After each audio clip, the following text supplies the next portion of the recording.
مفتی صاحب یہ تو ایک غلف کا معاملہ بھی ہے، اور اس کے ساتھ ساتھ ایک تکلیف دہ امر یہ بھی ہے کہ بالکل جو بازار میں ایک گانے کی طرز ہے، اس کی ٹون ہے، اسی طرز اور اسی ٹون میں جو ہے وہ نعت پیش کی جا رہی ہے، اور اس پہ مستزاد یہ کہ عوام پھر واہ واہ کے نعرے بھی لگا رہے ہیں اور اس ان پہ پیسے بھی نچاور کر رہے ہیں، اور یعنی اس طرح کی ساری چیزیں، اور یہ ساری کی ساری محبت میں ہو رہی ہیں۔ ڈاکٹر صاحب اگر تو نعت ہو، حدود کے اندر ہو، کتاب و سنت کی حدود کے اندر، اس میں غلو نہ ہو، مبالغہ نہ ہو، جس کام سے اللہ کے نبی نے روکا ہے وہ چیز نہ ہو، تو طرز کا کوئی مسئلہ نہیں ہے۔ طرز جون سی بھی ہو جائے وہ چل جائے گی، وہ گانے کی بھی طرز ہو جائے گی تو چل جائے گی۔ یعنی طرز کا کوئی ایشو نہیں ہے، طرز کوئی کا مسئلہ کوئی نہیں ہے، مسئلہ یہ غلو ہے سر۔ یہ جو طرزیں ہیں نا، یہ کوئی گانے والوں نے ٹھیکے پر لے لی ہیں، کوئی اور اس طرز کو اختیار نہیں کر سکتا۔ اچھا، یہ ابھی تک تو یہی سنتے آئے ہیں کہ گانے کی طرز پہ نعت نہیں پڑھ نہیں، یہ انہوں نے ٹھیکے پر تو نہیں لی،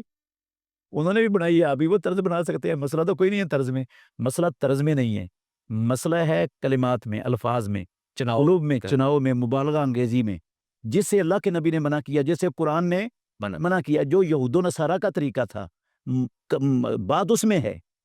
اچھا، پھر واہ واہ کرنے میں بھی کوئی حرج نہیں ہے۔ اگر کسی کو کوئی شعر اچھا لگتا ہے، اس کو پسند آتا ہے، تو وہ خوشی کا اظہار کر سکتا ہے، جی، یہ بھی کوئی مسئلہ نہیں۔ اور اگر خوشی سے کوئی نعت خواں کو پیسہ بھی دے دیتا ہے، اس کا مقصد دکھلاوا کرنا نہیں ہے، اور اس کا مقصد تماشا کرنا نہیں ہے، وہ اس بات پر خوش ہو رہا ہے، یہ رسول اللہ صلی اللہ علیہ وسلم کی شان میں اتنے اچھے پیارے کلمات اس نے کہہ دیے، میں اس کو انعام دے رہا ہوں، اس میں بھی کوئی حرج نہیں ہے۔ لیکن یہ جو پنڈوں والا طریقہ ہے نا، وہ جس طرح وہ ناچنے والی گانے والی عورتوں پر لوگ نشاور کرتے ہیں، اس طرح جو ہے نا وہ دتھیاں لی ہوئی ہوتی ہیں اور وہ نشاور کرنا شروع کر دیتے ہیں، یہ طریقہ ٹھیک نہیں ہے، یہ طریقہ ٹھیک نہیں ہے، بازاری سا محسوس ہوتا ہے۔ ہاں، یہ بازاری سا اور یہ فاسق لوگوں کا طریقہ ہے۔ عالم کی عزت یا نعت خوان کی عزت ہونی چاہیے۔ اچھا، پھر ڈاکٹر صاحب عجیب بات ہے، یہ جتنے نعت خوان آپ دیکھیں گے نا ٹی ویوں پر آتے ہیں، اور بڑی سپیشل ان کی ترنم اور آواز ہے،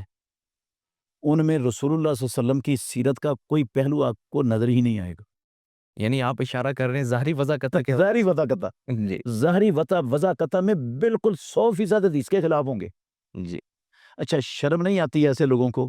کہ کس شخصیت کا نام لے رہے ہیں اور اس شخصیت کی سیرت کی، اس کے پیغام کی، اس کی احادیث کی اپنی ظاہری وضاحت میں دھجیاں اڑائی ہوئی ہیں، اس کے قریب سے بھی نہیں گزرے، اس کی ہوا بھی ان نالائقوں کو نہیں لگی ہوئی۔ ان کا رسول اللہ صلی اللہ علیہ وسلم کی سیرت کے ساتھ یا رسول اللہ صلی اللہ علیہ وسلم کی نعت بیان کرنے کے ساتھ ان کا کیا تعلق ہے؟ اس کا مطلب ہے انہوں نے یہ نعت رسول اللہ صلی اللہ علیہ وسلم کی محبت میں نہیں پڑھی،